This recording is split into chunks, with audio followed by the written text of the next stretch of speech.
तो लोकसभा में चुनाव सुधार पर चर्चा चल रही, लेकिन इसके पहले राज्यसभा में वंदे मातरम पर चर्चा हुई और इस दौरान केंद्रीय गृह मंत्री अमित शाह ने पूर्व प्रधानमंत्री जवाहरलाल नेहरू पर तीखा हमला बोला। अमित शाह ने कहा कि नेहरू जी वंदे मातरम के 2 टुकड़े करवाए हैं। तुष्टीकरण के लिए वंदे मातरम का विरोध किया गया। जब वंदे मातरम के 100 साल पूरे होने के उपलक्ष्य में देश जश्न मनाता, तब देश को आपातकाल में डाल दिया गया।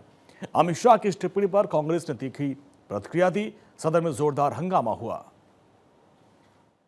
तो वंदे मातरम का 150वां साल है। हर महान रचना का, हर महान घटना का महत्वपूर्ण साल कई मायनों में हमारे देश में मनाता जाता है। तो ये तो 150वां साल है। अब हम थोड़ा पीछे मुड़कर देखते हैं मान्यवर, जब वंदे मातरम के 50 साल हुए तब क्या हुआ? वंदे मातरम के 50 साल हुए, देश आजाद नहीं हुआ था और वंदे मातरम की स्वर्ण जयंती हुई 1937 में। तब जवाहरलाल नेहरू जी ने वंदे मातरम के 2 टुकड़े कर उसको 2 अंतरों तक सीमित करने का काम कांग्रेस पार्टी की 50वें साल में जो एक प्रकार से वंदे मातरम का महिमा मंडन करने की पद्धति थी,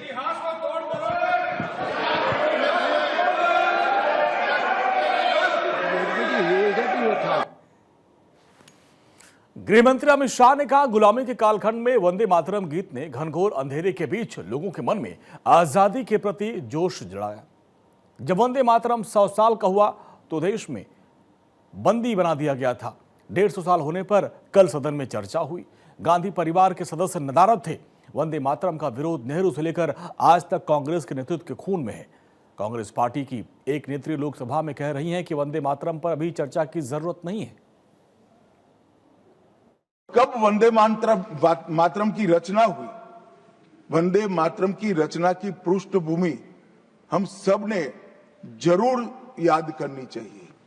उसकी पृष्ठभूमि में सदियों तक इस्लामिक आक्रमण को झेलकर इस देश की संस्कृति और इस देश का इतिहास झंझोड़ने का काम, शीर्ण वीर्ण करने का काम हुआ था। उसके बाद अंग्रेजों ने अपने शासन के काल में, भारत के गुलामी के काल में एक नई सभ्यता, एक नई संस्कृति हमें थोपने का प्रयास किया था और उस वक्त ये वंदे मातरम का रचना बंकिम बाबू ने की। गृहमंत्री अमित शाह ने कहा कि वंदे मातरम में भारत माता को सरस्वती, लक्ष्मी, दुर्गा के स्वरूप में बताया गया। विद्या, संपन्नता और वीरता हमारी मिट्टी से ही मिलती है। अमित शाह ने रामायण का भी उदाहरण देते हुए कहा कि प्रभु राम ने लंका में रहने का प्रस्ताव ठुकराते हुए कहा था कि माता और मातृभूमि ईश्वर से भी बड़ी होती है और यही भाव बंकिम बाबू ने वंदे मातरम के जरिए जीवित किया। हमारी मूल सभ्यता थी, हमारा सांस्कृतिक राष्ट्रवाद था।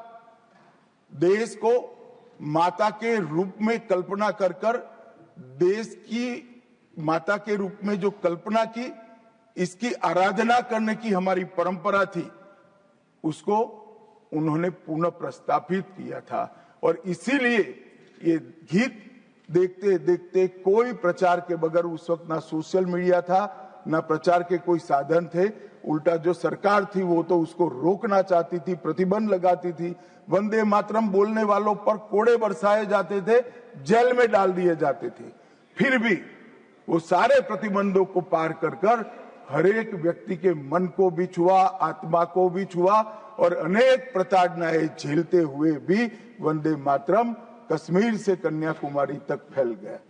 मान्यवर, ये एक प्रकार से भारत के संस्कृति के प्रति श्रद्धा रखने वाले सभी लोगों का पुनः जागरण का मंत्र बन गया। वहीं राज्यसभा में विपक्ष के नेता मल्लिकार्जुन खड़गे ने गृहमंत्री अमित शाह के वार पर पलटवार किया। खड़गे ने कहा कि कांग्रेस ने स्वतंत्रता संग्राम के दौरान वंदे मातरम को नारा बनाने का काम किया, लेकिन आपका इतिहास रहा है कि आप हमेशा स्वतंत्रता संग्राम और देशभक्ति के गीतों के खिलाफ रहे हैं। मैं उस सौभाग्यशाली हूं कि मैं 60 सालों से यही गीत गा रहा हूं। वंदे मातरम नहीं गाने वालों ने अब जाके शुरुआत की। मैं सौभाग्यशाली हूं और ये गाना मैं 60 साल से गा रहा हूं, क्योंकि मैं 55 साल तो इसी में गुजारा, एमएलए, एमपी, राज्यसभा मेंबर। सो इसीलिए मुझे तो वंदे मातरम गाना पहले से ही मुझे आदत हो गई है, हम गाते रहते हैं। लेकिन वंदे मातरम नहीं गाने वाले अब शुरू किए हैं, उनके लिए मैं धन्यवाद।